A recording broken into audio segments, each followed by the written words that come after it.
Bonjour, bon après-midi, bonsoir, indépendamment de votre position. Papa Kadidja, citoyen engagé pour un comportement éthique et un leadership moral au Togo. Alors, aujourd'hui, au lieu de faire une vidéo pour vous montrer ma face avec mon visage rébarbatif, j'ai plutôt voulu mettre ma voix sur des vidéos, des morceaux choisis de deux grandes structures qui sont essentiellement nos centres hospitaliers universitaires, celui de Tokoin et celui communément appelé campus. En français facile, je dirais que ce sont les deux plus grands hôpitaux du Togo. Les deux plus grands hôpitaux du Togo, c'est important de le préciser parce que c'est la référence s'il faut suivre notre structure sanitaire de santé publique, parlant de l'État togolais.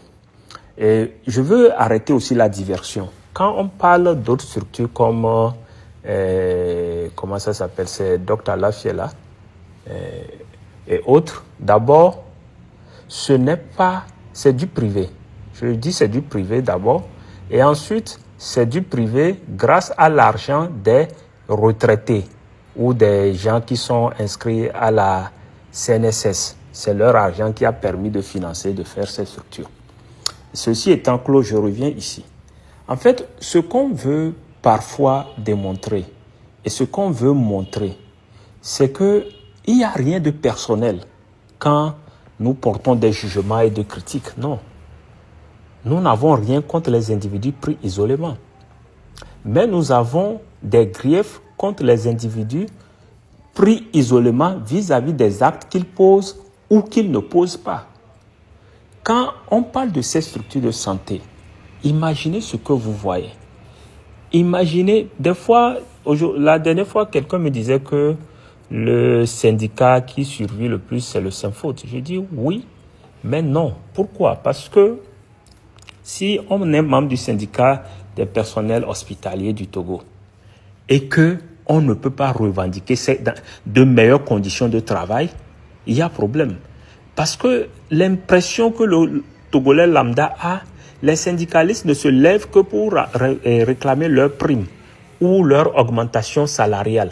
Dès que c'est réglé, le reste, c'est comme si les gens s'en foutent. Les gens s'en foutent de l'intérêt public. Chacun se bat pour son intérêt privé. Et malheureusement, c'est la perception que nous avons de nos syndicats, y compris celui du personnel hospitalier.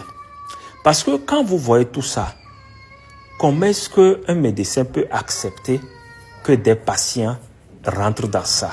Comment est-ce qu'un médecin peut accepter que de telles choses soient là, dans la mesure où tout cela même va contribuer à rendre malades les gens avant qu'ils ne quittent l'hôpital. On vient à l'hôpital pour guérir, non pas pour prendre d'autres maladies et partir. Même si on dit la guérison, le médecin aura beau faire son travail, mais le patient qui est venu, quand il va voir tout ça là, comment est-ce qu'il peut avoir le courage de rester ou d'espérer guérir dans un tel environnement? Le seul réflexe du patient quand tu l'amènes là-bas, c'est de quitter rapidement pour aller à la maison. Parce qu'il n'y a aucun confort, il n'y a aucune salubrité. Et donc, il n'a pas envie de rester dans ça, il a peur. Et donc, des gens, même tu peux croire qu'ils sont guéris, mais en réalité, psychologiquement, pour pouvoir quitter là-bas, ils doivent donner des preuves pour montrer qu'ils sont aptes à rentrer à la maison. Et c'est ça, en fait, l'image de fond dans tout ce que nous voyons. Parce que quand vous faites le tour, quand vous voyez ces structures, vous vous dites, ah, c'est mauvais à tel point. Combien de Togolais peuvent s'offrir le luxe dans une clinique privée? Ils ne sont pas nombreux, malheureusement. Les frais, les prix dans une clinique privée, c'est exorbitant. Même Dr Lafia, qu'on nous présente aujourd'hui comme hôpital de référence, n'a pas des prix pour les indigènes. Je suis désolé. Même ceux dont on a utilisé l'argent pour construire l'hôpital là, ils ne peuvent pas s'offrir le luxe d'aller se faire traiter à Dr Lafia. Les retraités de la CNSS n'ont pas ces moyens, en tout cas la majorité, pour même dire qu'ils peuvent prétendre aller dans cet hôpital que leur argent a servi à construire. Non, c'est un hôpital fait pour une certaine classe sociale. Et malheureusement, dans ce contexte togolais, cette classe sociale, elle se décrète Ce n'est pas tout le monde qui en fait partie. Et donc, quand vous voyez tout cela, vous voyez les conditions. La dernière fois, quelqu'un me disait, son enfant était souffrant. On devait l'admettre à la pédiatrie. Mais, c'était compliqué. Parce que d'abord, il n'y avait pas de place à la pédiatrie. Et quand il dit qu'il n'y avait pas de place à la pédiatrie, ce n'est pas qu'il comptait les places et une par une. Parce que même un lit qui normalement était censé être un lit pour un seul enfant, tu retrouves 6 enfants là-bas. À côté de ça, tu retrouves les parents qui sont dehors, qui viennent, tout ça, tout ça. Donc, bref, l'espace même est insuffisant. Les moyens sont insuffisants. Donc, finalement, la pédiatrie travaille au-delà de ses capacités, dans des conditions qui sont difficiles à voir de l'œil et à apprécier. Et donc, à un moment donné, qu'est-ce que les gens ont comme obligation? C'est peut-être de demander aux médecins qui sont là-bas s'ils n'ont pas des cliniques à eux-mêmes où ils pourront les recevoir. Donc, d'une façon ou d'une autre, le médecin, le privé, il a des cliniques où les conditions d'accueil, les conditions de vie sont meilleures, très très meilleures et très loin de ce que l'État lui-même propose. Et contre leur gré, les patients sont obligés d'aller là-bas parce qu'il va falloir payer cher pour qu'on accorde de l'attention au cas qui vous a amené. Il va falloir payer cher pour être dans ces structures. Et à la fin, je me pose une question fondamentale. Finalement, à la tête de ce ministère, qu'est-ce que les gens ont fait? Qu'est-ce que les gens ont pu faire à la tête de ce ministère depuis des années?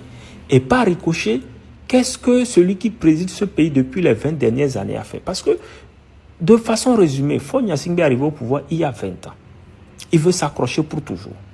Mais, depuis 20 ans, Faure Gnassingbé n'a même pas été en mesure de restaurer ces hôpitaux qui existaient du temps de son père. Il n'a pas eu l'opportunité d'en créer de nouvelles.